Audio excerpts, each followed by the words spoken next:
गीता एक जीवन शैली है, परम व्यवहारिक ग्रंथ है। कहते हैं वर्तमान तो वो कन्फ्यूज है ही है, वही संस्कार लेके अगला जानना जाएगा, तो अगला भी उसका फ्यूचर भी खराब है। ये क्यों साहित्याचार्य, यही बात है ना। गीता ऐसी थोड़ी कि भगवान की वाणी है ना, साक्षात भगवान की वाणी, तो ऐसे थोड़ी बोले होंगे वो।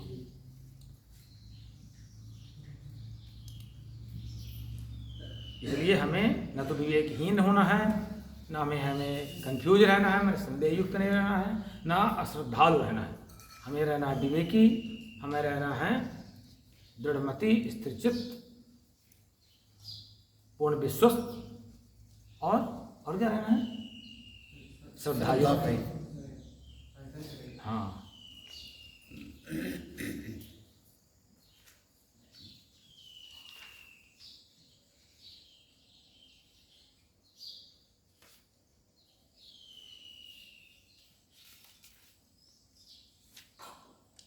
ओम श्री परमात्मा नमः। पंचमः, अर्जुन कहने लगे, संन्यासम कर्मणाम कृष्ण पुनर्योगम च संससि यच्छ्रेय एतयोरेकम तन्मे ब्रूहि सुनिश्चितम। कहते महाराज, आप जो है कई बार आप संन्यास की बात करते हैं, कई बार आप कर्मयोग की प्रशंसा करने लगते हैं कि संन्यास अच्छा है, और कई बार कहते हैं नहीं कर्मयोग अच्छा है। तो कहते हैं आखिर दो में से कौन अच्छा है, ये मुझे बताइए, जिससे मेरा, बताइए वो बात मुझको जिससे मेरा कल्याण हो सके, जिससे मेरा कल्याण हो सके। भगवान कहते हैं, संन्यासः कर्मयोगश्च निःश्रेयस्करा उभौ तयोस्तु कर्म संन्यासात् कर्मयोगो विशिष्यते। कहते हैं भगवान कि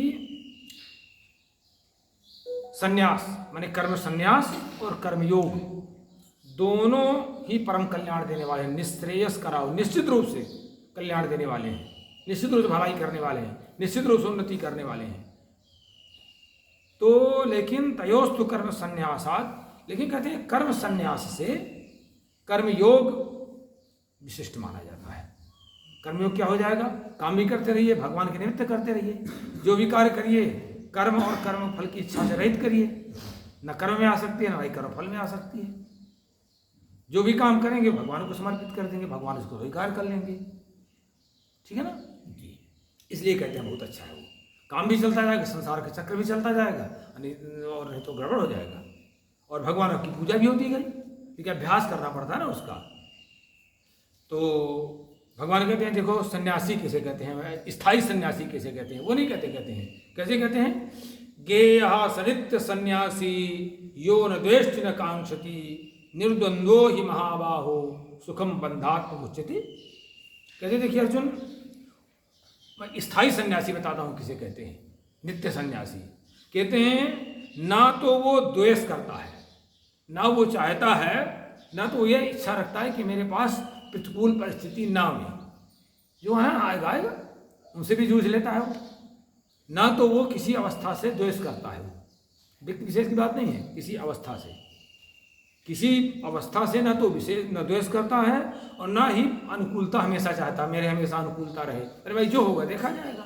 देखिए एक चीज मैं आपको बहुत अच्छी बात बताऊँ, जितना हम किसी चीज़ का भय मान लेते हैं उतना बड़ा भय वो होता नहीं है।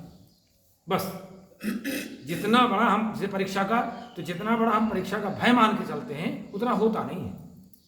जितना हम अपने विरोधी का है, विरोध अवस्था का हम भय मान के चलते हैं उतना भय होता नहीं हो, उतनी ताकत भय में होती नहीं, हम मान के यहाँ चल देते हैं, तो हम टूट जाते हैं। हम टूट गए, बस हमारा आत्मविश्वास डगमगा गया, खेल खत्म, यह होता है। तो भगवान कहते हैं कि ना तो हम चाहते, कहते हैं उसको हम स्थायी सन्यासी कहते हैं, ना तो वो प्रतिकूल अवस्था से द्वेष करता है, और ना ही हमेशा ना वो चाहता रहता है कि अनुकूलता ही मेरे पास बनी रहे, अनुकूलता ही नहीं, गड़बड़ हो जाएगा, फिर वो सुख का उपभोग करने लगेगा, फिर आलसी हो जाएगा, उसका संघर्ष टूट जाएगा, उसमें संघर्ष की सामर्थ्य समाप्त हो जाएगी, मेहनत नहीं कर पाएगा, क्योंकि उसको उसमें है वो सुख की चाह है, अनुकूलता की चाह है।